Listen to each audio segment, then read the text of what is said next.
Salut à toutes et à tous, c'est Amour Daria.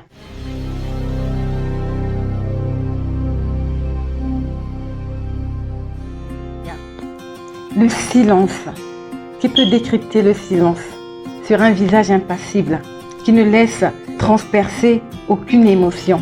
Qui peut s'en vanter sur une bouche cousue qui ne dit mot? Qui peut décrypter le silence? Ce que vous pouvez néanmoins faire avant qu'on ne réponde à cette question, c'est de vous abonner à ma chaîne, de cliquer sur j'aime et on en parle avec amour.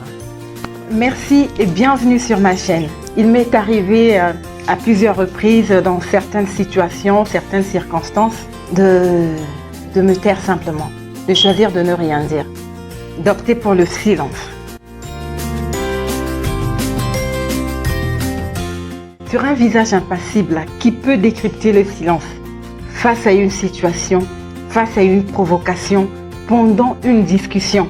Qui peut se vanter de décrypter le silence, à l'exception de la personne qui décide de se taire? On connaît pourquoi on se tait, on connaît pourquoi on ne dit mot. Mais face à notre silence, nos convives, les personnes qui nous entourent, peuvent interpréter cela de deux manières. Qui ne dit mot consent, peut-être, ou on répond simplement les imbéciles par le silence. Peut-être. Dans certaines situations, la force n'est pas dans les mots.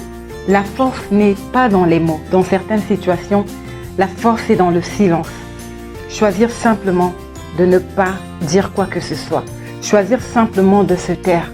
Quand on réussit cet exercice pour soi-même, alors qu'au fond de son cœur, il y a quelque chose qui bouillonne. Peut-être qu'on vous connaît que vous êtes une pipelette, vous êtes une personne qui aime la conversation.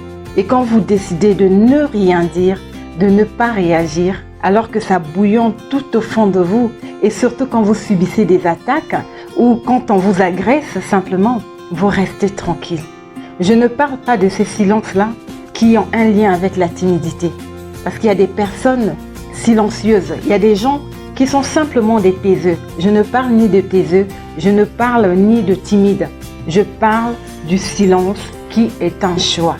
Et quand on opte pour le silence, quand on atteint un niveau où on arrive à maîtriser ses émotions, on est en train de bâtir notre caractère, de bâtir une forte personnalité. Parce qu'on a appris la maîtrise de soi. Ce fruit si doux, la maîtrise de soi face à certaines situations. La maîtrise de soi, même quand on vous agresse. Le silence n'est pas l'arme des faibles. Le silence, c'est une force pour vous, parce que vous maîtrisez vos émotions. Une force pour l'autre, parce que vous évitez d'écraser. Une force face à l'ennemi, parce qu'il ne sait en fait décrypter vos émotions. Et c'est dans le silence, le plus souvent, qu'on entend un murmure. Et ce murmure qui ne se manifeste que quand on est resté longtemps, quand on a su se taire, quand on a appris à être silencieux dans le noir pendant longtemps. On s'est exercé au silence, on a fortifié son esprit.